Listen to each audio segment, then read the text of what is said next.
bem-vindo ao nosso canal. Esse aqui é o Livrando. Eu sou o Fábio Linderoff e aqui é o espaço onde nós vamos debater sobre obras que se passam dentro do universo LGBT ou que possuem personagens relacionados a esse universo. Junto comigo estão Nathan Caetano e Henrique Melo. E hoje no centro da roda está o livro O Terceiro Travesseiro. Henrique, você pode falar um pouquinho sobre o livro para a gente? Claro. Bom, primeiramente, boa noite. O Terceiro Travesseiro é um livro que foi publicado em 1998, escrito pelo autor Nelson Luiz de Carvalho e foi publicado pela editora Mandarim. A sinopse básica de Terceiro Travesseiro, ela narra o envolvimento amoroso entre dois amigos, que é o Marcos, que é um jovem de classe média alta de São Paulo, e seu amigo Renato. Eles se descobrem apaixonados, eles iniciam, então, um envolvimento homoafetivo totalmente intenso, né, de acordo muito com a idade que eles têm, ambos têm 16 anos, até que aparece um terceiro elemento nessa história, que é o terceiro travesseiro do título, que seria a Beatriz. E a Beatriz, ela traz muitas questões, traz novas questões para esse relacionamento dos dois, e ela acaba colocando o amor, principalmente do Marcos, pelo Renato à prova.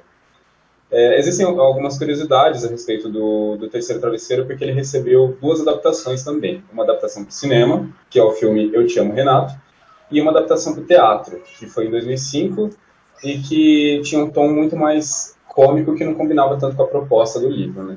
E tanto que ele ficou só em 5 meses em cartaz e nunca mais chegou a ser revisitado. Eu, particularmente, eu assisti um vídeo, eu acho que ele está disponível no YouTube. Vocês assistiram? Eu assisti o vídeo com pedaços do filme, eu não cheguei a assistir o filme, eu assisti ao trailer e peguei alguns trechos, mas não cheguei a ter a oportunidade de ver. Mas pelo que eu percebi, é bem fiel. Então, acho que não chega a ser um longa-metragem, eu acho que é um média-metragem, sim. Mas é interessante. Você assistiu, Nathan? Eu tô pensando aqui do topo da minha cabeça em uma cena que eu já vi no YouTube quando eu era adolescente, que é uma menina no meio de dois caras fazendo um sanduíche, tal qual é o Chang, e eles estão se beijando. É isso? É parte do filme, desse filme? Porque essa cena é muito a cena mais famosa, do filme. com uma música bem cafona no fundo. Então eu só conheço essa cena. Muitos memes dessa cena. Pronto. Então eu sei do que se trata, mas nunca assisti. Pois é, e quem é o responsável pela obra é o Nelson Luiz de Carvalho. Além de escritor, ele também é um empresário. E ele não escreveu somente O Terceiro Travesseiro, ele escreveu um outro livro chamado Apartamento 41. Esse eu ainda não tive a oportunidade de ler, mas de onde ele tirou a ideia do Terceiro Travesseiro? Aqui, o livro ele relata que o escritor ele tinha relações comerciais com o pai do Marcos. Em um desses encontros, o Marcos esteve junto e aí eles começaram a conversar. Ele começou a se interessar mais pela história do Marcos, já que se tratava de uma história real. Então, ele, através desses encontros, dessas conversas, ele reuniu informações suficientes para montar esse livro que a gente conhece hoje. E, pelo que eu sei, tudo isso começou lá em 1995, né? E essa obra aí, ela permanece viva dentro da comunidade LGBT até os dias de hoje. E sobre a leitura, Nathan? O que você pode falar sobre a leitura para a gente? Bom, Terceiro Travesseiro é um livro escrito pela perspectiva do Marcos, que é o protagonista, então temos um narrador em primeira pessoa. A história acontece de maneira relativamente linear, no sentido de que o começo do livro, os primeiros parágrafos não são exatamente o começo do livro, e quando a gente chega no final a gente percebe que ele faz um ciclo, mas feita essa manobra, o que vem a seguir acontece de forma bastante linear. E como o Henrique disse, o progresso do livro é basicamente essa relação tórrida desses adolescentes, que são o Marcos e o Renato, e eventualmente a Beatriz. A linguagem do livro é muito acessível. Não é o tipo de livro que você precisa ter um dicionário do lado para conseguir entender tudo o que está acontecendo. É fácil, não tem segredo, não tem nenhuma chave interpretativa essencial para você conseguir desvendar a história. É tudo muito simples, não necessariamente simplório, mas simples, de fácil compreensão. Não tem nada extraordinário na estilística do Nelson, do autor. E é isso, a história vai do ponto A a ponto B, altos e baixos, começo, meio e fim. Tem um formato bem tradicional, padrão do romance como a gente conhece. Romance romântico como a gente conhece, está acostumado. Ótimo. Para você que quer saber um pouco mais sobre a história, já deixa o seu like, ative o sininho e lembre-se, hoje no centro da roda está a obra O Terceiro Travesseiro e esse vídeo contém spoilers. Então, se você ainda não leu o livro, leia o livro primeiro e volte aqui para o canal, tá bom? Vamos lá, então, falar um pouquinho mais sobre o livro. E se tratando de uma obra que se passa dentro do universo LGBT, é legal cada um aqui expressar a sua opinião sobre o livro. Eu devo confessar que a primeira vez que eu li o Terceiro Travesseiro foi em 1999, e assim, eu era adolescente, eu não tinha acesso à internet, eu não tinha computador, então o Terceiro Travesseiro foi o meu primeiro contato com o mundo LGBT, mesmo quando eu nem sabia ainda se eu era de fato gay ou não. Então, assim, foi um livro que foi muito relevante na minha adolescência. Eu lembro que chorei demais com o livro, eu vivi o livro assim intensamente, como se os personagens de fato fossem colegas próximos, entendeu? Coisa que nunca antes tinha acontecido comigo. Eu nunca tinha chorado em livro, nunca tinha devorado um livro assim como eu devorei o Terceiro Travesseiro. Eu me lembro que eu comprei o livro por indicação de um amigo, né? E aí eu li o livro em 3 dias, porque eu tentava economizar as páginas para não acabar o livro logo. Então, assim, o livro para mim ele tem uma importância afetiva muito grande. E é lógico que, assim, os pontos positivos que eu acho que a história tem é de evidenciar o que acontece dentro da adolescência. Acho que todo mundo já passou por isso, de se apaixonar por um amigo ou por alguém, não saber ao certo se isso é amor, que é, que não é. Ainda mais para a gente lá na década de 90, livros como esse eram muito importantes, porque hoje em dia os adolescentes têm tudo na palma da mão. Imagina a facilidade. Agora lá não. Então, assim, quando eu li o primeiro travesseiro não, o terceiro, né? O Terceiro Travesseiro, para mim, foi como se eu tivesse aberto o Xvideos hoje, assim, entendeu? Foi uma revolução. Então, o que eu mudaria, na verdade, no livro, eu acho que é o final. Mas isso a gente pode falar um pouquinho mais para frente. Gostaria de saber a opinião do Natan a respeito do livro. Nossa, quanto tempo a gente tem? Eu tenho opiniões muito fortes sobre esse livro. Vou fazer um histórico como o Lindelof fez. Eu acho que é justo dizer que esse livro, para quem foi criança nos anos 90 e início dos anos 2000, esse livro foi o primeiro contato com a literatura gay de muita gente. Eu fui uma dessas crianças viadas que estava lá lendo o Terceiro Travesseiro e ficando assim chocado com muitas das passagens e muitas das coisas escritas. Então essa leitura para mim veio um pouco mais tarde, né? Porque o Lindelof foi a nossa Madonna, eu sou uma Lady Gaga e sou um pouco mais jovem. Então eu devo ter lido isso entre 2005 e 2007. Eu li pela primeira vez. Não foi um livro que me tocou tão profundamente, embora tenha me deixado bastante chocado, por motivos que nós vamos discutir daqui a pouco. Mas eu fiquei aqui estudando, né, para o nosso encontro, tentando pensar o que esse livro tem de bom. E aí eu, né, a gente precisa fazer uma separação do que é literário e do que é cultural. Culturalmente ele tem coisas boas, como isso que a gente está discutindo aqui, que ele foi impactante, foi importante, etc. Mas olha, literariamente falando, do livro pelo livro, é difícil. Ainda mais agora, hoje, que eu sou uma pessoa formada em letras, que eu sou professor, que eu tenho um conhecimento de mundo muito maior do que eu tinha antes, é muito difícil encontrar qualidades redentoras nesse livro. Já é a hora de meter o pau ou a gente vai voltar nisso? Então, a gente vai voltar nisso. Eu queria saber se o que o Henrique tinha a dizer sobre o livro. Gostou, não gostou? Qual a sua opinião? Então, eu li o Terceiro Travesseiro em 2010. Eu tinha, na época, 16 anos, né? Mas ele não foi o meu primeiro livro LGBT. Meu primeiro livro LGBT, ele foi um livro chamado Quarto de Giovanni, de James Baldwin, que é um autor afro-americano muito famoso. Então eu comecei com a régua lá em cima, né? Depois eu li outros livros LGBTs. Quando eu cheguei no Terceiro Travesseiro, eu já tinha uma certa bagagem.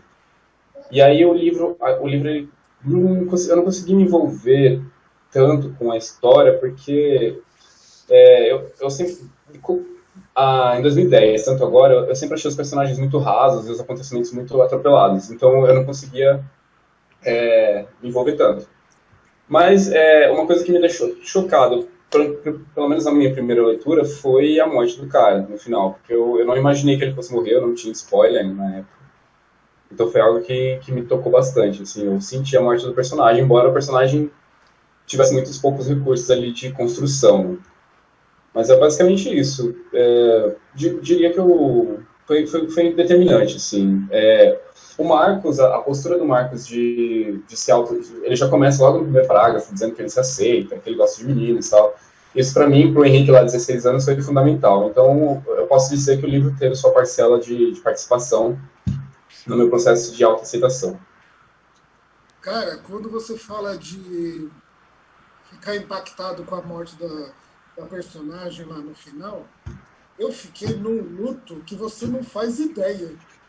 Eu me lembro que eu dividi o quarto com a minha irmã, eu estava lendo na minha cama e a minha irmã estava fazendo alguma outra coisa lá na cama dela. Eu comecei a chorar num estado que a minha irmã achou que eu tinha alguma coisa grave tinha acontecido. E eu não conseguia falar, porque eu comecei a soluçar e a chorar em cima do livro, com medo de destruir o livro, porque essas páginas aqui são feitas de jornal, não sei se alguém já pegou essa edição aqui. E assim, cara, foi muito impactante para mim. Muito.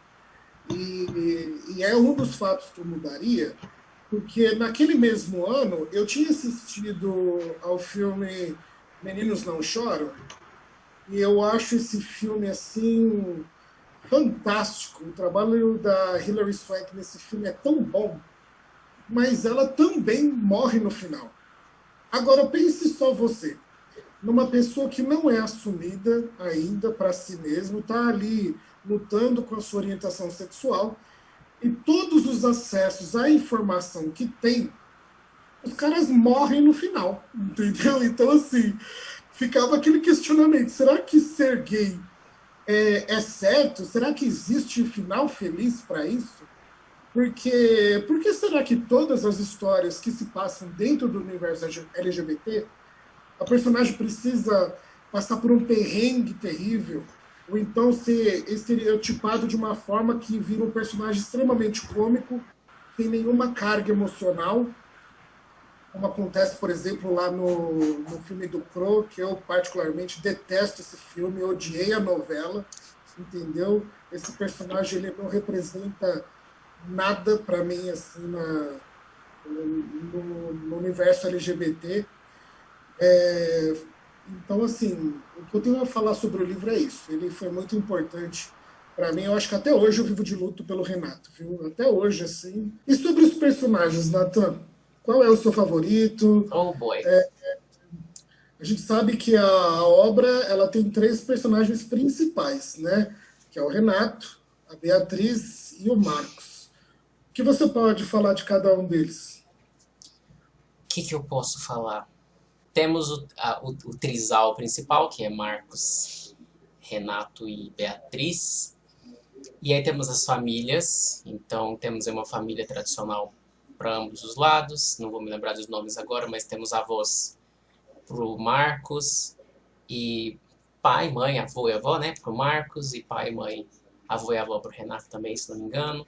A Beatriz é uma personagem de que a gente não sabe muito sobre a família dela. A gente sabe que ela tem um irmão, que é bem protetor em relação a ela, que ela também tem pai e mãe, e ela é até expulsa de casa quando ela dá notícia da gravidez dela. Ah, isso é um spoiler interessante, que no final, na segunda metade do livro, ela fica grávida do protagonista. E são personagens lineares, eu diria, que do começo pro fim do livro, isso inclusive é uma das minhas reservas, especialmente em relação aos pais, especialmente mais ainda em relação à mãe do Marcos, que eles são personagens meio de que samba de uma nota só. O pai do Marcos tá até que tudo bem, ele dá o que a gente pode chamar de evoluída ao longo do livro, mas a mãe do Marcos, do momento em que ela descobre a homossexualidade dele até o final do livro, ela passa todas as páginas tentando, de alguma forma, trazê-lo de volta à tradicional família cristã brasileira. E é isso, sem entrar em muito detalhe, eles são personagens planos, fáceis, simples de entender. E é isso. Uma coisa que me chamou muito a atenção quando eu li foi o fato da mãe ser contra. Sim, Todas as armações que acontecem durante o livro para tentar trazer o Marcos para o mundo ali, tirar ele do mundo LGBT e trazê-lo ali, né, à heteronormatividade, essas atitudes partem da mãe dele. Normalmente a mãe de um gay homem, ela aceita bem mais fácil do que o pai. Né? Eu, por exemplo, eu posso falar isso por experiência própria, mas isso foi um dos detalhes que mais me chocou no livro, assim, da mãe armar o encontro da Beatriz na praia, quando eles vão viajar para a praia, entendeu? E forçar esse tipo de aproximação. Já, assim, o Marcos, como a história é contada através da perspectiva dele, eu senti, assim, eu diria, uma certa atração por ele, né? Porque ele é uma pessoa interessante. Ele se permite, ele ama de verdade, ele tem as curiosidades dele, ele coloca em xeque, inclusive, a fidelidade dele, esse amor tão sublime que ele descreve que tem pelo Renato, entendeu? E agora, assim, o Renato em si, para mim, ele é um coringa na história, né? Porque ao mesmo tempo que ele cede as investidas do Marcos, ele também, a gente não aprofunda muito na história dele. Ele e a Beatriz, a gente sabe que eles namoraram, mas a gente não sabe por que eles terminaram. A todo momento ele tenta falar para o Marcos que ela não é a pessoa certa. E a gente fica com esse pensamento. Quando eu li, eu falava assim: ele tenta afastar, porque ele já teve uma relação com ela e sabe que ela é uma cobrinha perigosa. Ou o que acontece aí, né? O que aconteceu dentro da relação deles? Então eu senti muita falta. E os personagens coadjuvantes são bem interessantes também. Um padre que aparece para exorcizar o Marcos, né? Então isso me remete muito a essas famílias tradicionais que tentam a todo custo tirar o demônio, que eles dizem que os gays têm, um encosto, ou então achar uma cura para a orientação sexual da pessoa. E ela parte para os dois lados, ela atira para todos os lados. A mãe dele leva ele no candomblé, ele tem que tomar um banho lá com alguma coisa, uma gosma fedida que a gente não sabe o que é. Depois leva, já tinha feito ali o exorcismo com um padre também. Então, assim, o livro caminha por esses percalços aí e no fim acaba com a aceitação, né, dos pais, o que eu achei muito interessante também. Eu acho muito bonito a relação do Marcos com o pai dele. Não sei se é porque eu não tive essa intimidade com meu pai, mas eu acho legal o pai. E a gente, através da história, descobre que eles são bem abastados, né? Porque o pai cede um apartamento para eles lá em Gianópolis, eu acho, se eu não me engano, ajuda o cara a mobiliar. Então, assim, o Marcos a gente percebe que ele vem de uma família legal, né? A gente está falando sobre os personagens agora, tá bom? Mas já, tá bom, vamos. Bora. Eu não consegui criar vínculo, não consegui ter empatia por nenhum personagem. O Marcos, ele me irrita bastante, porque ele tem uma certa instabilidade ali afetiva, que ele ama, é apaixonado pelo Renato, aí é só a Beatriz jogar um charminho muito mequetrefe pra cima dele, que ele já, nossa, já vira a chavinha ali. Isso acontece, não vamos dizer que não. Mas, cara, tipo... nossa, eu não sei. O Marcos me irrita. O Marcos é um personagem que eu não consigo sentir empatia por ele. Ele me irrita, essa volubilidade dele, que é característica da adolescência, vai lá, mas mesmo assim. O Renato, tipo assim, ele é um protagonista enfeite, porque ele não tem, a gente não sabe muita coisa a respeito do personagem, né? E tá bom, a gente enxerga o personagem pelo olhar do Marcos, às vezes assim, não tem muita informação a respeito dele. Tanto que quando ele morre, na minha releitura agora, eu não senti, porque, cara, a gente não sabe muito sobre ele. O personagem é muito raso, muito unidimensional. E a Beatriz é a mesma coisa. Não tem muita informação sobre ela, o personagem não tem profundidade. Então, isso me irritou bastante. O que você considera, assim, por exemplo, um personagem com profundidade para esse tipo de história, como o Terceiro Travesseiro? Eu acredito que profundidade seria o personagem ter mais camadas, sabe? O Marcos, por ser o protagonista, por a gente ter a visão interna dele, ele tem um pouco mais de camadas, às vezes assim, não vai muito a fundo, né? Ele é adolescente, de classe média, que descobre que é apaixonado pelo amigo e tal, beleza. Mas não explora muito... Ele se autoaceita, mas não explora muito a questão da autoaceitação, porque eu acho que ele é bissexual, e aí a história não vai muito a fundo da questão, tipo assim, daquele dilema, sabe? Será que eu gosto mesmo de menino? Será que eu só gosto de menina? Não, a história vai muito, eu gosto de menino, não, mas eu gosto também de menina às vezes, mas eu gosto de menina, fica nisso. Não vai muito pelo viés ali, pelos caminhos da bissexualidade. E os outros personagens, o pai, a mãe, a Beatriz, o Renato, que estão ali, que são os que mais participam da história, eles são muito rasos, são muito unidimensionais, e eu acho que, por mais que a história seja narrada pelo ponto de vista do Marcos, o autor poderia ter conseguido ter utilizado meios de explorar as camadas desse personagem, sabe? Talvez seja por diálogo, seja por meio do comportamento, atitudes.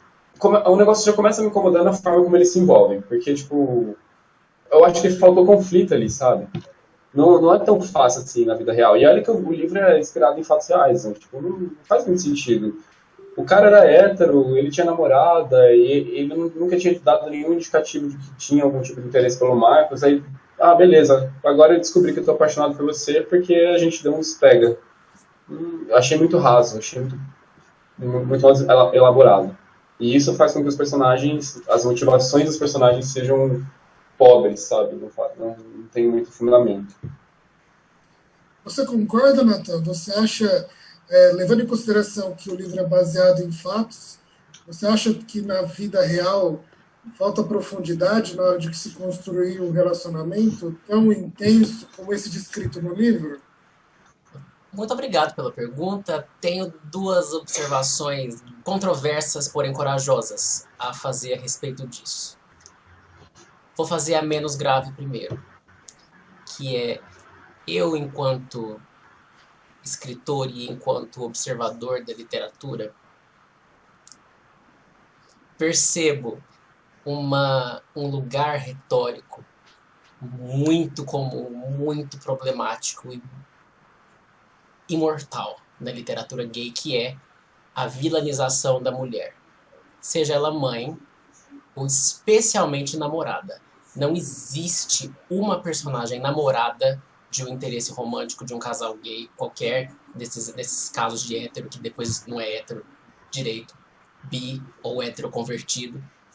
Não existe uma personagem que é legal, que é gente boa, que é inocente, ou que se envolveu ali sem querer e atrapalhou sem querer. Ou elas têm um plano diabólico para acabar com o namoro, ou elas ficam grávidas, ou elas são responsáveis por algum tipo de desgraça.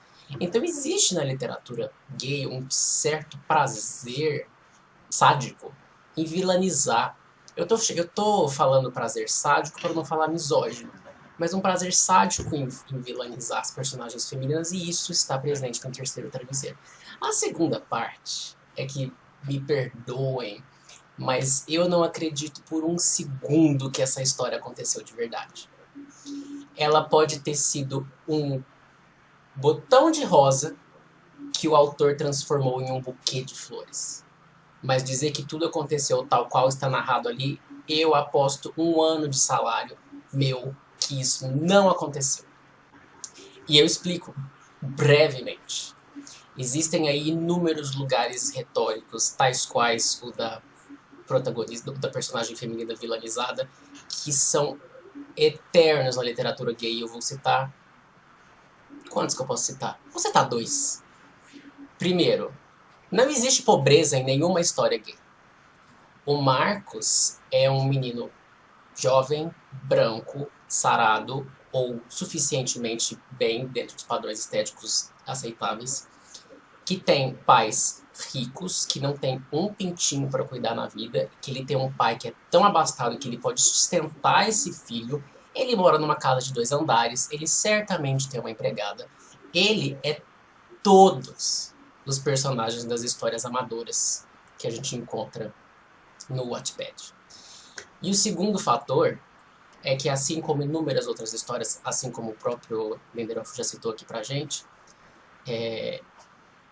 esse livro tem inúmeros fatores que eu chamo de compensação por uma qualidade literária questionável, que é colocar, deve ter um nome em português para isso, shocking value, que são coisas feitas para chocar.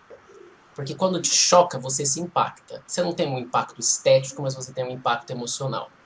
Então esse livro tem uma porção de coisas que estão ali para chocar. Por exemplo, esperma para todo lado.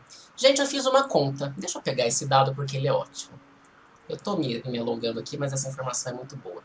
Eu fiz uma conta de quantas vezes certas palavras aparecem no livro.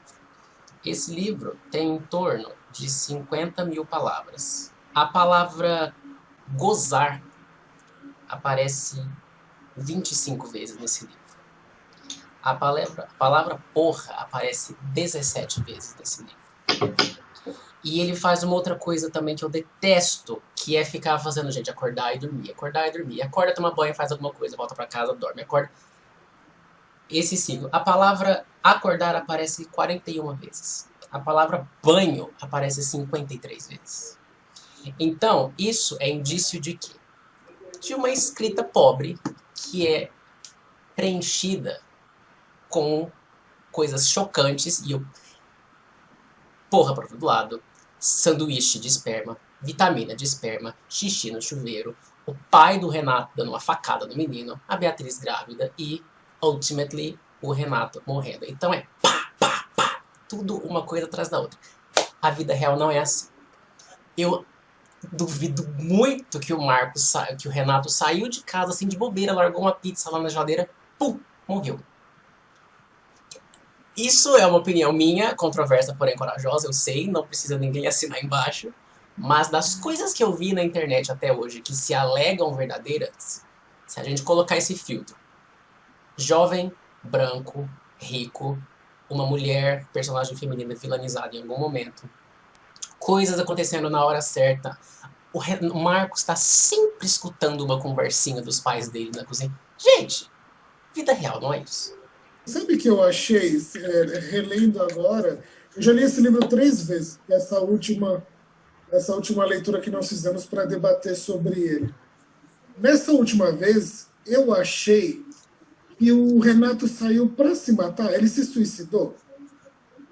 E É uma você? leitura mais interessante do que a que o livro apresenta, para mim.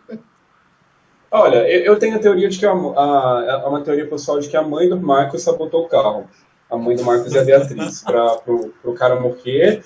E a Beatriz. Porque, tipo, tudo no livro é muito melodramático, né? Então eu já vou na viés, assim. Mas a observação que eu queria fazer é que o Nathan. Eu só vou fazer um jabazinho assim, de leve sobre o meu livro, que eu sou marqueteiro. Porque o Nathan falou da vilanização da personagem feminina. Em Operação Capitu, que é o meu livro, né, que é o meu primeiro, meu bebê, tem uma personagem feminina e eu tentei fugir um pouco dessa vilanização, sabe? Então eu tentei colocar ela ali como uma feminista e tal. Só que aí teve um determinado momento que eu precisei vilanizar, não vilanizar ela. Porque a personagem ela tem atitudes vilanescas, assim, por mais que ela não tenha agido para prejudicar os personagens principais. E aí faz muito sentido, eu fiquei pensando nisso. E a única função da Beatriz ali no Terceiro Travesseiro é ser a vilã, né? É atrapalhar o romance dos dois. Ela não tem uma história própria, tipo, uma personalidade própria. Eu acredito que o gay apaixonado na escola, geralmente quando a gente se apaixona pelo hétero, ele tem uma namoradinha. E aí na nossa cabeça a namoradinha é a vilã, né? É Então nossa vai inimiga. saber, né? Se...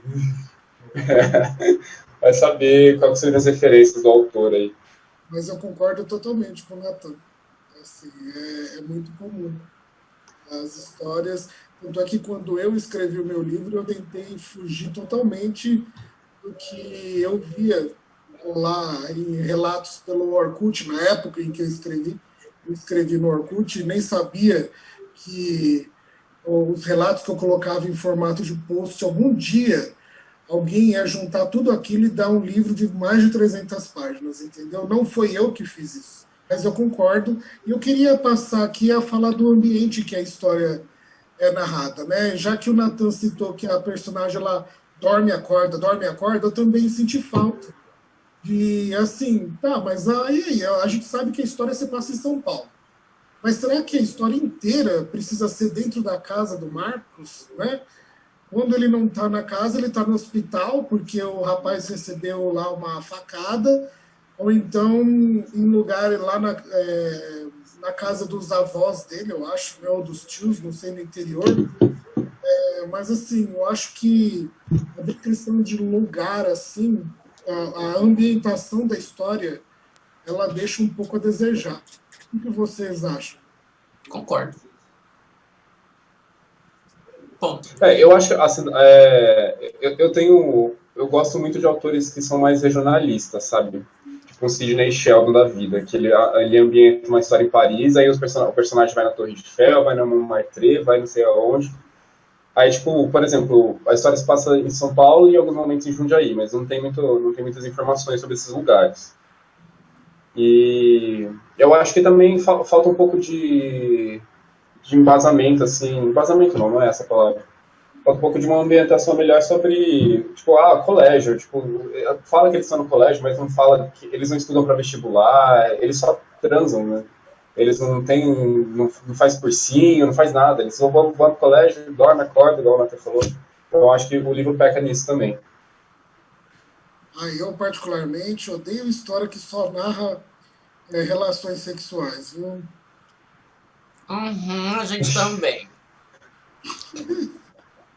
Agora eu queria ler um trecho do livro para vocês e que eu acho que é um ponto positivo, né? Principalmente levando em consideração a nossa comunidade LGBT do jeito que ela se encontra hoje em dia. Aqui na página 99, ele fala assim: na cama me lambuzei como um menino, pela primeira vez curti estar transando com uma garota. naquela cama não existia masculino e feminino.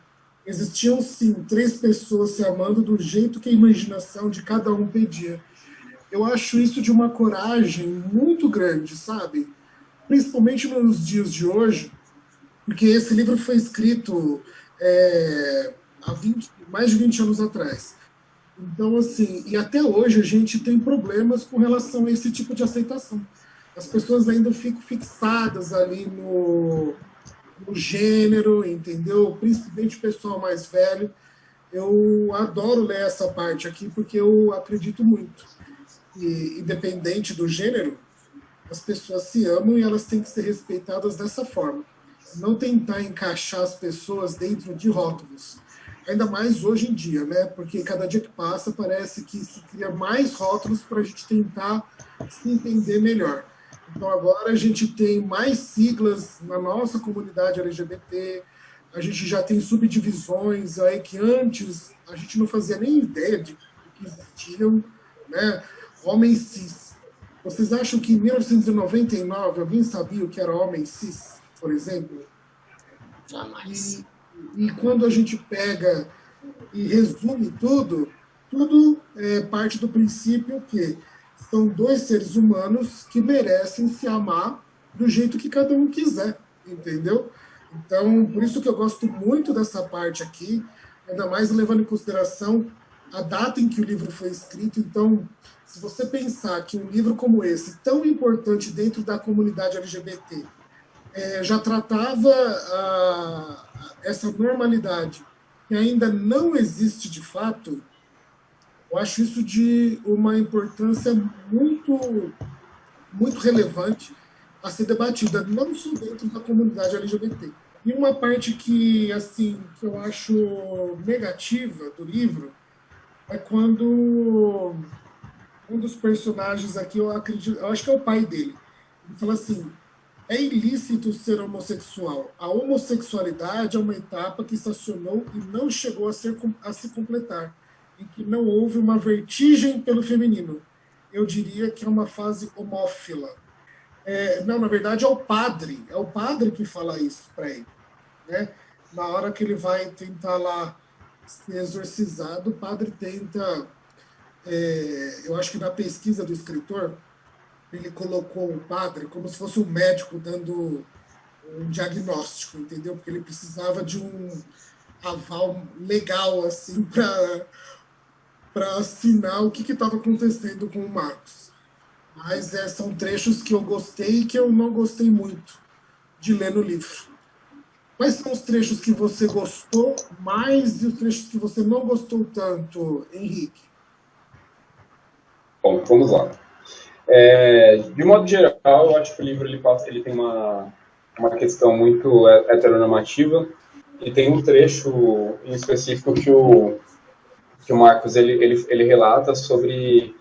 ele está muito entusiasmado, porque ele tinha acabado de ficar com o Renato, e ele fala: e apesar de ser gay, eu não me visto eu não tenho vontade de me vestir de mulher, eu não tenho trejeitos afeminados, então isso me conforta.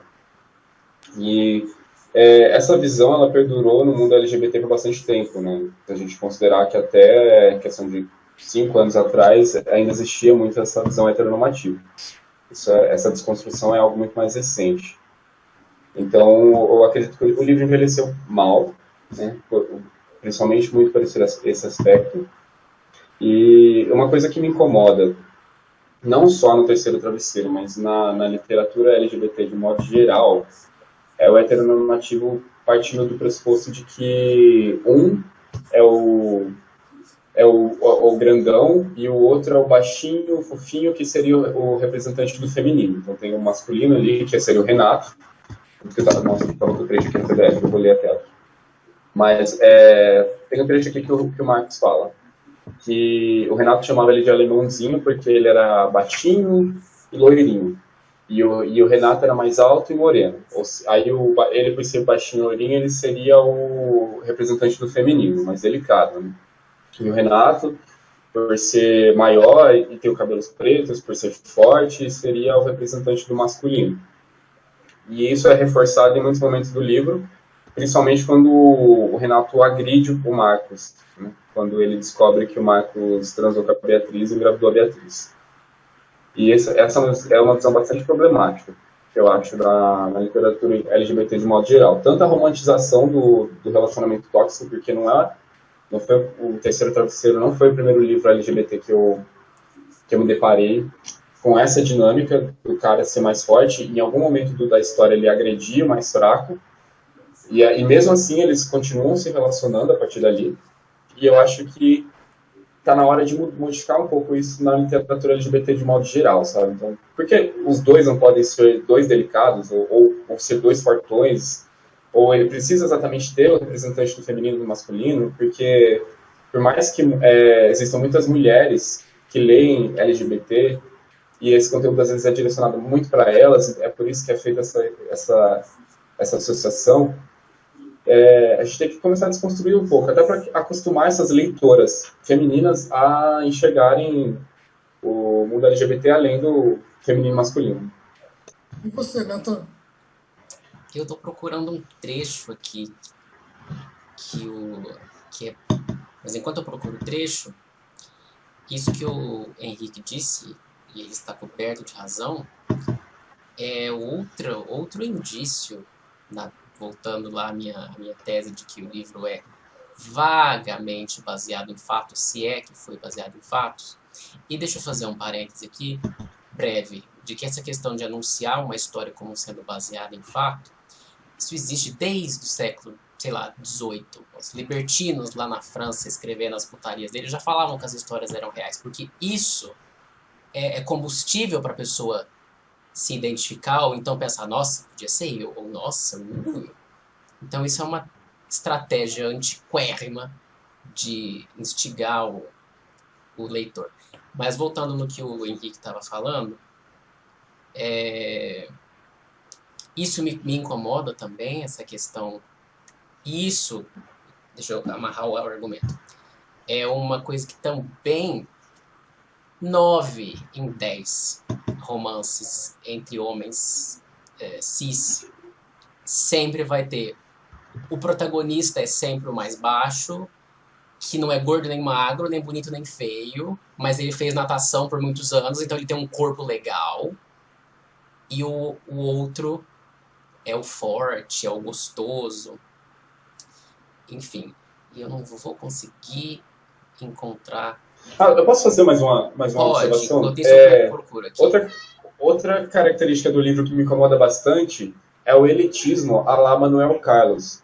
Porque a maioria dos personagens são ricos, né? O Marcos, a família do Marcos, e os personagens pobres, a família da Beatriz, a própria Beatriz, o recepcionista do hotel, eles sempre são retratados assim de forma muito oportunista, né?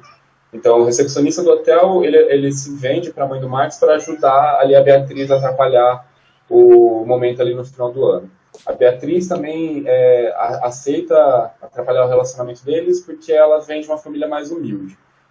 E a empregada vai e incita a mulher a levar o cara até lá o Pai de Santo. O Pai de Santo é retratado de uma forma completamente estereotipada também. Então, acho que o livro também peca bastante, ele envelheceu bastante mal nisso.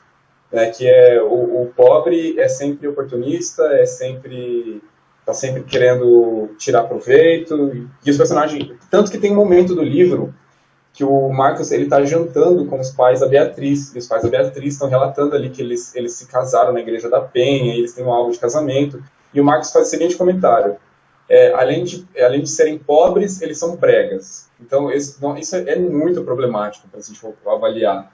Não só do ponto de vista da militância LGBTQ+, mas do ponto de vista geral, né? Esse tipo de elitismo não funciona mais, né? Se você for assistir Laços de Família, que está sendo exibido agora, não vale a pena ver de novo, você vai ver que ali tem coisas que não funcionam mais hoje em dia. Uma observação a respeito dessa questão da heterossexualidade compulsória, que tudo bem ser gay, contanto que no sigilo. Tem uma conversa no livro entre o Marcos e o pai dele, já bem mais pra frente na narrativa, em que o Marcos, diz o seguinte: terminando o colegial, sim, mas não se preocupem, pois tudo será feito com muita discrição. Para parentes e amigos, seremos apenas 2 estudantes fazendo faculdade que moram juntos. Me servi de um pouco de coca antes de continuar a falar. O que eu gostaria de saber é se eu posso contar com o apoio de vocês. Nós faríamos a faculdade à noite e trabalharíamos durante o dia, mas mesmo assim acredito que os salários não seriam suficientes para vivermos bem. Ou seja, ele está pitching, como fala isso em português? Ele está tentando convencer o pai dele, os pais dele, na verdade, a ajudá-los, Marcos e Renato, financeiramente. E o argumento dele, o que ele tem a trazer de retorno é sigilo. Para pais e família, eles não vão para família e amigos, eles não vão causar o constrangimento que é assumir um relacionamento. E eu acho que, pegando de volta o que você disse, Linderoff, que é um livro realmente escrito para quem tá no armário, mas eu acho que é mau encorajamento para quem tá no armário. Tipo, continue no armário. E isso faz muito sentido, levando em conta a informação de que, não sei quão procedente é essa informação, né, mas de que o autor é hétero. Eu dificilmente não consigo imaginar, enquanto homem declaradamente gay, em que tipo de narrativa eu, enquanto autor, me sentiria confortável escrevendo esse tipo de conversa, expondo esse tipo de realidade. Até porque é uma realidade, como o Henrique disse, tão Manuel Carlos, de um pai e mãe que tem condição de bancar o filho, bancar o namorado do filho, morando juntos em um apartamento na classe média alta, acobertando os atos dele. Então é uma coisa que, um dos fatos que me fazem criar não quero falar ranço, porque essa é a palavra dos jovens, mas criar um rolar de olhos, assim, sabe? Em relação a esse romance tórrido desses jovens que, note-se, vão casar aos 17 anos, hein? Não sei se para quem tá assistindo a gente isso tá claro, esses dois aqui têm 17 e 18 anos. E tô supondo que o Renato tem 18 anos porque ele fala que dirige. Mas, sabe, para mim é um pouco forçar a barra e mau encorajamento e má representatividade. Ótimo.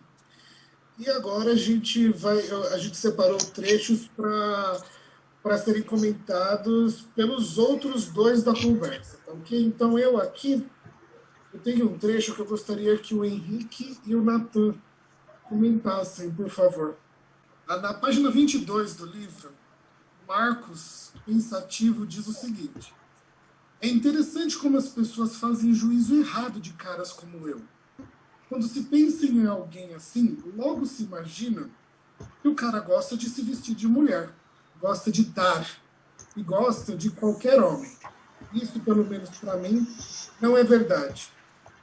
Então, assim, eu queria que vocês comentassem esse trecho da história, porque, aparentemente, não sei se vocês comungam da mesma opinião que eu, mas, assim, inclusive, eu fui abordado pelo meu pai, quando ele soube que eu era gay, da seguinte forma: tudo bem você ser gay, desde que você seja um ativo.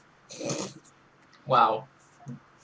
Então, assim, e diante desse relato que eu vos falei agora, eu queria que vocês tecessem os devidos comentários, por favor. Não sei, eu acho que é uma passagem e um comentário que está muito alinhado com o tom da narrativa, de modo geral. Porque isso que o pai do Marcos está dizendo é problemático, mas ao mesmo tempo não está tão distante da vivência e dos próprios pensamentos do Marcos. Porque o Marcos não tem intenção de dar o grito de independência e viver abertamente enquanto homossexual na sociedade paulista dos anos 90, sei lá. Então, eu não me lembro qual foi a reação do Marcos a essa fala do pai, mas deve ser alguma coisa tipo: ok, tudo bem, não se preocupe, não vai acontecer. Na verdade, ele está pensando consigo mesmo, que é pior, né? Ele está se alimentando disso como se isso fosse a sua verdade. Então, eu acho que o problema ali fica muito mais embaixo. Dias Uma de outra luta. parte que eu gostaria que vocês comentassem é o seguinte. Na página 31, ele fala assim, Marcos, a princípio tudo isso pode parecer nojento, porém é muito excitante. E afinal de contas, eu faço isso com o meu namorado. Em relação a outros homens, somos religiosamente fiéis um ao outro. Nunca transamos com outros caras e quando transamos com mulheres, sempre usamos camisinha. E aí, gente, até quando a gente vai continuar nessa toada, né? De ser visto como promíscuo e adeptos a práticas não tão comuns. O que vocês acham de tudo isso? Assim, existe limite entre quatro paredes? A gente ainda é visto como promíscuo, na opinião de Com vocês? certeza. Com certeza. Uma coisa que já aconteceu comigo é uma vez de ter ido no posto de saúde e ter pegado vários preservativos. Aí eu cheguei no meu trabalho na época e eu comentei, né, com um colega de trabalho que era hétero. Ah, eu peguei vários preservativos. Aí ele fez um comentário muito engraçado, assim, tipo, ah, mas você é gay, você não engravida, pra que você quer camisinha? Tipo, porque Nossa, Uau. na visão, porque o hétero acha que a gente não precisa usar camisinha porque a gente já tá predestinado a pegar DST e que a gente não engravida. nossa, que situação. E É, é verdade, é super verdade. Eu tenho uma amiga que eu fui tomar uma cerveja com ela no posto de gasolina aqui perto de casa, acho que há 2 semanas atrás. Ela veio falar sobre isso. Ela falou assim: você precisa se cuidar, porque você sabe que é bem mais fácil gay pegar HIV. Eu falei: oi? 58% dos que contraíram HIV recentemente eram heterossexuais. Eu acho que ainda continua esse estigma em cima da comunidade LGBT, entendeu? E o que você tem a dizer, Natan? O que eu tenho a dizer? Primeiro que as pessoas que acham, as pessoas que consideram que a população LGBT é promíscua, acho que essas pessoas nunca foram numa festa universitária hétero. Nunca viram hétero em carnaval. Nunca foram numa micareta. Acho que Verdade. essas pessoas têm falta aí uma experiência da própria heterossexualidade para saber o que as pessoas, do que as pessoas são capazes quando em situações relativamente mais liberais. Mas voltando um pouco no seu exemplo, eu acho que esse trecho, eu não sei se ele é necessariamente problemático, mas eu acho que ele é de uma forma ou outra, acontece duas coisas aí. Primeiro, estabelecer que tipo de monogamia eles vão ter, porque todo relacionamento tem monogâmico ou não tem regras, tem limites. Ou você vai transar só comigo, ou se você transar com outra pessoa, eu não quero saber, ou nós vamos ter um relacionamento aberto, eu quero saber de tudo, ou nós vamos transar com homem, ou não vamos transar com mulher, ou que nem em Queer as Folk, Brian Kinney e Justin, uh, nós podemos transar com quem quiser, mas só beijo sua boca e você só beija minha boca. Existem acordos diversos. Para você que nasceu depois dos anos 2000, você não sabe o que é Queer as Folk, é um documentário histórico relatando a vida de pessoas gays brancas em Nova York nos anos 90. na Pensilvânia, não é? Não é na Nova York mesmo, não. É na... Eu assisti poucas temporadas de Queer as Folk, eu não, nem St. cheguei a terminar. Pittsburgh. St. Pittsburgh. Ok, voltando. E a outra parte é que esse acordo especificamente acho nojento, mas só faço com o meu namorado. Não transamos com outros homens e mulher só com camisinha. Essa é uma forma de não só estabelecer que tipo de monogamia eles têm, mas de minimizar o impacto, minimizar a gaysice do negócio. Eu transo com ele e tomo vitamina de esperma, mas o esperma é só dele. Só dele. Eu só transo com ele. E com mulher, com camisinha, em respeito ao meu namorado. Que é meu parça, mas há limites. Então esse pessoal todo eles não estão em paz. Eu acho que é isso. Esse povo desse livro precisa de paz consigo mesmo, sabe? Eles não estão em paz. E Eu acho aí que o a Renato, vida deles é uma desgraceira porque eles não encontram essa paz. o Renato encontrou. No céu. né? E a terceira parte aqui que eu queria comentar com vocês é a seguinte: é uma frase do pai do Marcos dizendo, a esposa fala assim, já parou para pensar no que pode acontecer com eles? Aí ele responde, é óbvio que eu já pensei, Ana. Só que é impossível querer controlar uma situação como essa. É como tentar impedir que as ondas se quebrem na praia. No fundo, Ana, estou tentando ser digno dentro da lama. Por Péssimo! diversas vezes dentro desse livro, ele coloca claramente que ter um filho homossexual é estar dentro da lama. Que eles tentam de toda forma não mostrar isso para o público em geral, né, para o restante da família. Isso é um problema que deve ser tratado internamente, entendeu? E a todo momento ele reforça isso, ele tenta ser digno dentro da lama. E ao mesmo tempo é o pai que dá um apartamento em Gianópolis para o filho morar. Então, assim, é difícil aceitar o pensamento do pai dele, né? Porque já que ele o aceita como ele deveria ser o primeiro a defender o filho dele, né? O que vocês acham assim dessa dignidade na lama por ter um filho homossexual?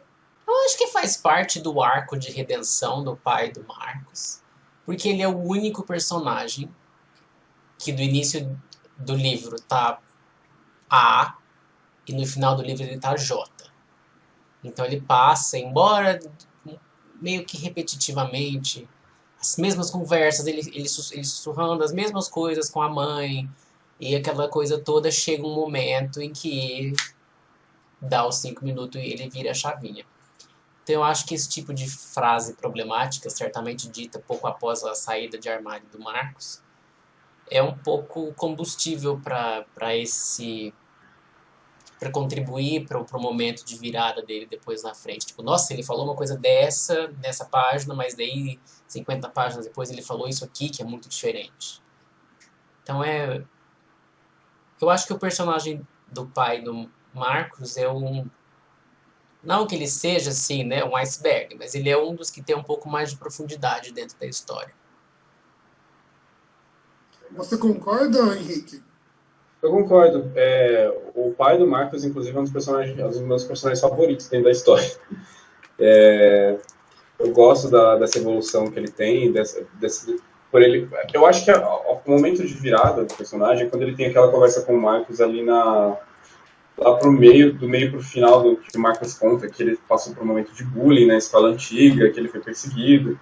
Eu acho que ali, a partir daquele momento, o personagem do pai, ele teve uma dimensão, né, do que era aquilo que o filho dele estava vivendo. Que aquilo não era uma fase, que aquilo não era uma moda, um ato de rebeldia, que o filho dele vivia aquela realidade há muito tempo, e que ele fez vista grossa, se negligenciou, e ele era, de certa forma, responsável. E eu acho que é a partir desse momento que ele começa a dar atenção para o Marcos, que ele começa a tentar a se adequar àquela realidade, a tentar fazer com que ele fique com o Renato. E aí a mãe dele não sabe dessa história da escola ali, né? Do bullying que ele sofreu, da rejeição, da perseguição.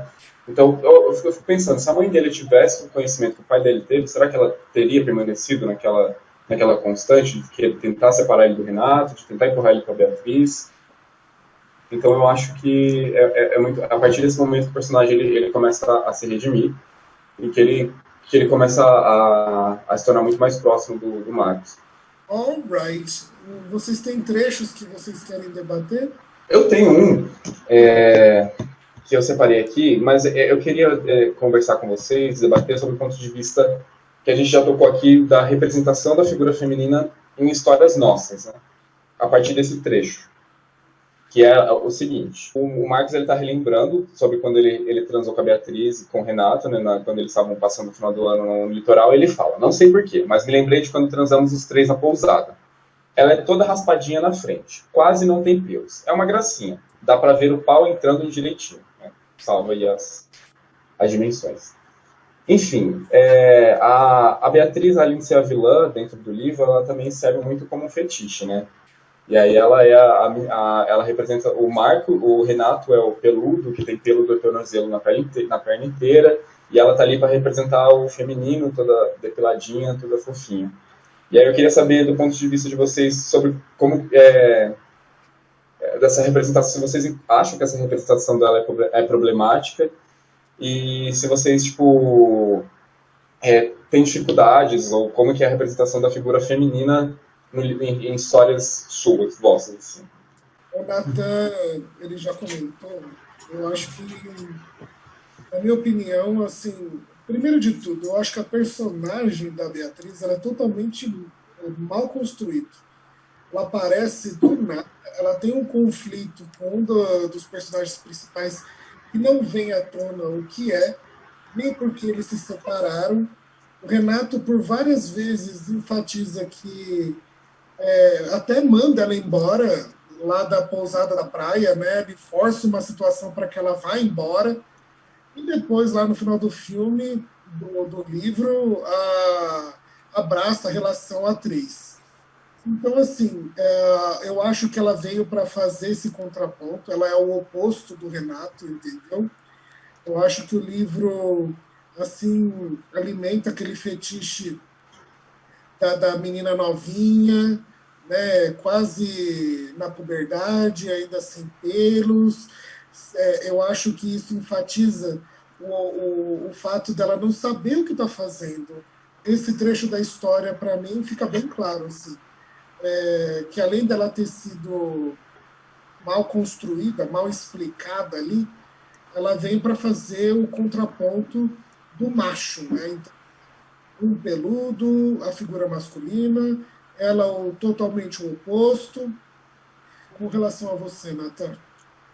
Concordo, acho que as descrições físicas na verdade a Beatriz como um todo, acho que além dessas funções vilanescas e meramente funcionais dentro da história, eu acho que enquanto símbolo ela é a representação de feminino de uma forma tal e tão específica, como o narrador gosta de detalhar, que enfatiza contundentemente que ainda existe um resquício de hétero no Marcos. No Marcos. Porque ele gosta dela em alguma medida, ele tem tesão por ela, o fato dele falar que ela é uma raspadinha, toda bonitinha, isso é um comentário essencialmente hétero, e do tipo de hétero bem escrotinho.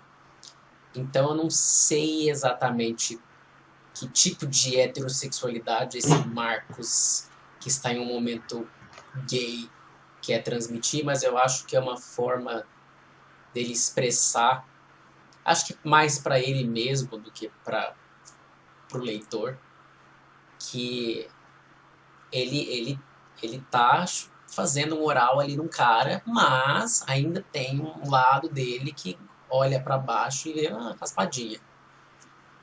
Acho que é um contraponto. E se você pensar que na construção de uma narrativa que quer normatizar a bissexualidade, ele pegou o pior dos dois lados. Enquanto o macho, ele é o escroto, idiota. Enquanto o gay, ele é o que trai, o promíscuo, o imbecil, entendeu? O que acha nojento, mas toma, porque é só do namorado dele. Então, assim, o tipo de bissexualidade que o autor tentou construir aqui durante a narrativa, para mim, não funcionou. E você, Nathan, tem algum trecho que você queira comentar junto com a gente? Eu já comentei 2 que eu tinha separado aqui. Eu vou comentar mais um, porque essa aqui é a cena em que o pai e o Marcos estão em um restaurante, que é quando o Marcos está falando sobre a coisa do bullying. Essa cena tem dois momentos. Primeiramente, ele diz assim: disfarçadamente, pai, olhe para trás e veja o casal de namorados na mesa à sua direita. Ele olhou. Olhe bem, pai. Olhei. O seu filho, Marcos, acha a garota um tesãozinho. Ele concordou. Só que o seu filho aqui, pai, também acha o rapaz um tesãozinho. Ficamos vermelhos de vergonha. Eu fiquei roxo de vergonha lendo isso. E aí mais pra frente, parágrafos depois, no mesmo campo semântico, tá? Tá um restaurante lá. Ele conta a coisa do bullying. Começamos a chorar. Pai diz: filho, eu... Correndo, ele foi em direção ao banheiro. Fui atrás. Pai! Encostado na parede, com as mãos no rosto, meu pai não parava de chorar. Me perdoe, filho, me perdoe. Onde eu estava quando tudo isso aconteceu? Me perdoe, me perdoe. Pai, o senhor não teve culpa de nada. Eu é que sou uma droga de filho. Eu li essa cena e fiquei pensando. Qual foi o objetivo aqui? Porque toda ela é tão canastrona, tão novela mexicana. Não vou nem falar que é Manuel Carlos, não. Isso aqui é novela mexicana. Isso aqui é Maria do Bairro. E aí eu fiquei pensando, se esse tipo de abordagem, seu filho aqui, pai, também acha o rapaz um tesãozinho. O que vocês acham dessa forma, desse approach, dessa abordagem para explicar a bissexualidade para um pai? Eu acho que, assim, aceitar a bissexualidade do Marcos não seria tão difícil quanto aceitar a homossexualidade. O que pareceu no livro foi mais difícil para o pai dele aceitar que ele era bi, porque aí confundiu o pai. Peraí, eu tinha te construído todo de uma forma na minha cabeça. Você veio e desgraçou com aquilo lá. E agora você diz que pode ser isso ou aquilo. Então, assim, eu falo por mim, assim, a minha experiência, né?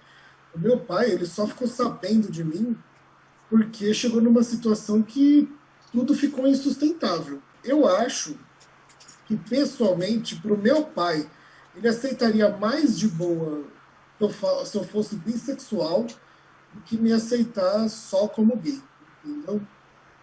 E no livro pareceu o oposto, quando eu li.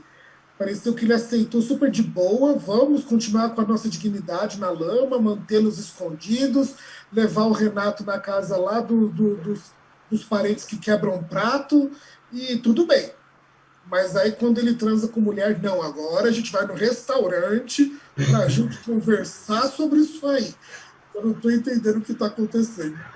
Então, ficou meio deslocado isso daí para mim. E você, Henrique? Eu nunca falaria pro meu pai uma coisa dessa, né? Eu fico imaginando como é que... Porque em nenhum momento do livro é dado a entender que o Marcos tem uma intimidade tão grande assim com o pai dele, né?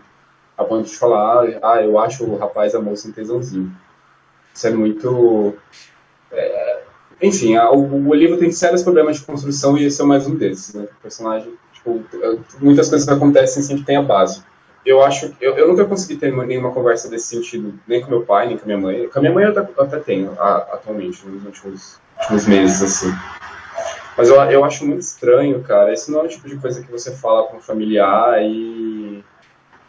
Sei lá, eu acho que o autor ele escolheu o caminho muito errado para explicar isso, né? Ele poderia ter sido mais sutil, ele poderia ter construído o diálogo de uma forma muito mais emocionante, né? Ele pegou a média e jogou tudo no ventilador. Mas levando em consideração tudo isso aqui que a gente debateu, na opinião de vocês, qual a importância do terceiro travesseiro para a comunidade LGBT? Eu diria que na época, hoje acho que já datou, mas na época introduzir as pessoas, especialmente homens, bibinhas, mirins, à literatura gay. Eu acho que esse foi o livro, pelo menos na minha experiência, do Henrique eu já sei que foi diferente porque ele leu o livro depois. Mas quando eu li esse livro, eu nem sabia que as pessoas escreviam romances entre homens antes disso. Então foi uma coisa tipo, nossa, existe isso aqui? Então foi uma... Eu acho que a importância desse livro, dadas as circunstâncias históricas, foi abrir alas para outros. Exatamente, eu concordo contigo. Eu acho que ele tem a sua importância, sim, dentro do universo literário LGBT do Brasil. E o que você acha, Henrique? Eu acho que o livro é importante. Ele traz uma... Por mais que ele traz... eu acho que ele é importante também por trazer uma visão de uma época, como era o relacionamento, como era a aceitação da homossexualidade lá no final dos anos 90, no final dos anos 90, como era a realidade naquela época. Então eu acho importante que a gay novinha de 16 anos de 2020 tenha essa visão para ela perceber o quanto a comunidade evoluiu, quantos privilégios e direitos ela adquiriu ao longo do tempo, né? E eu acho que ele também serve como um abrir de portas, porque você não vai... Se bem que hoje em dia as opções são muito maiores do que era há 10 anos atrás, por exemplo. Então hoje em dia existem muitos romances adolescentes, né? Muitos best-sellers com a pegada LGBT.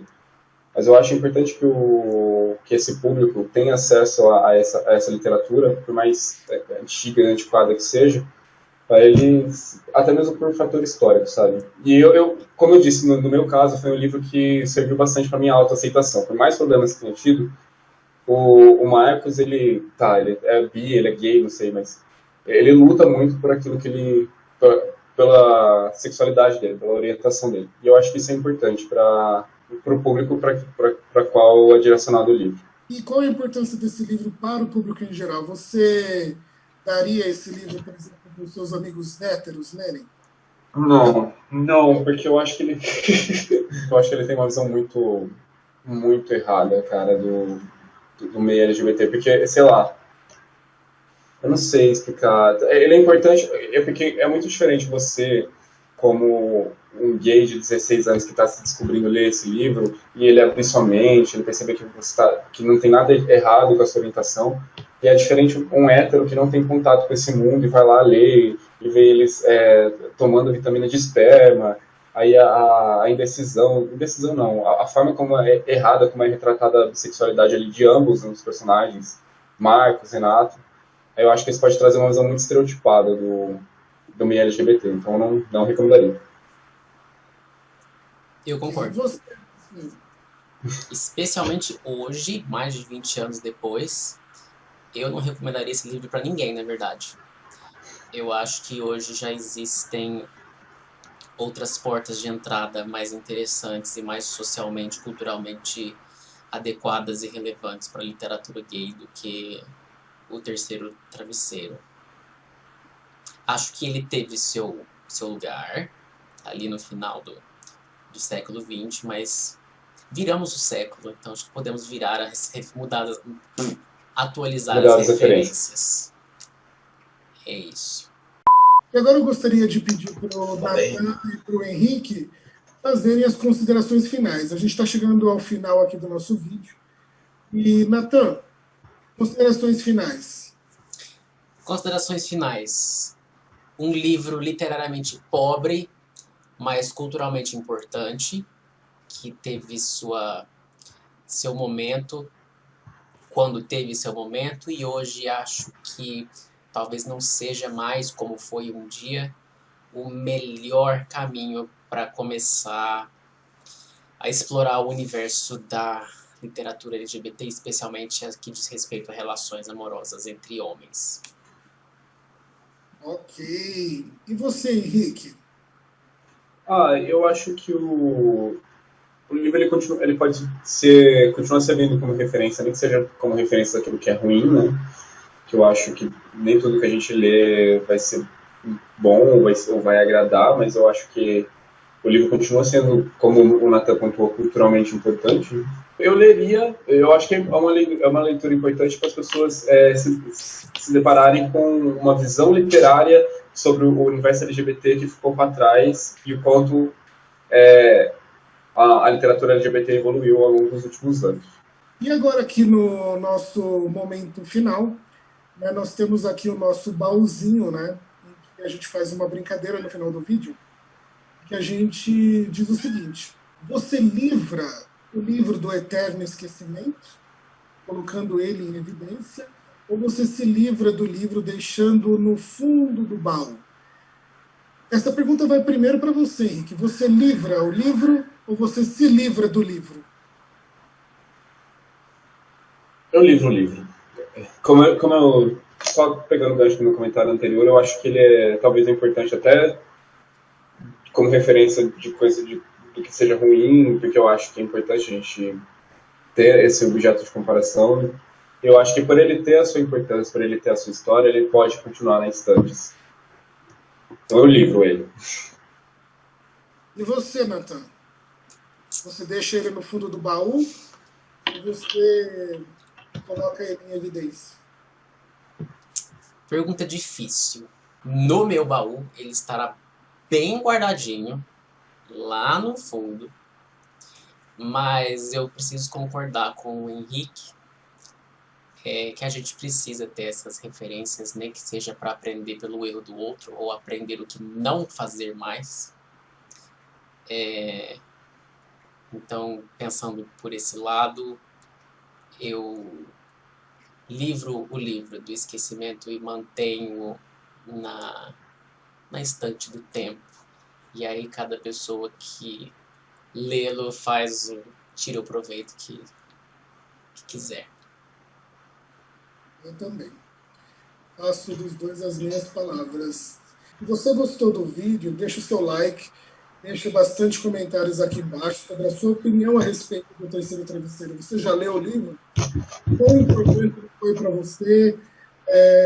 Você concorda com as nossas opiniões?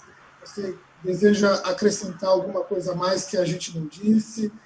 E se você gosta desse tipo de conteúdo, deixa o seu like aqui embaixo para que a gente possa produzir mais vídeos como esse, tá ok? Gostaria de agradecer a presença do meu amigo Nathan, diretamente de Minas Gerais. Gostaria de agradecer a presença do meu amigo Henrique Melo, diretamente de Campinas. Eu aqui de São Paulo. Agradeço a todos vocês que tiveram paciência para assistir esse vídeo até aqui, ok? Um beijo e até a próxima.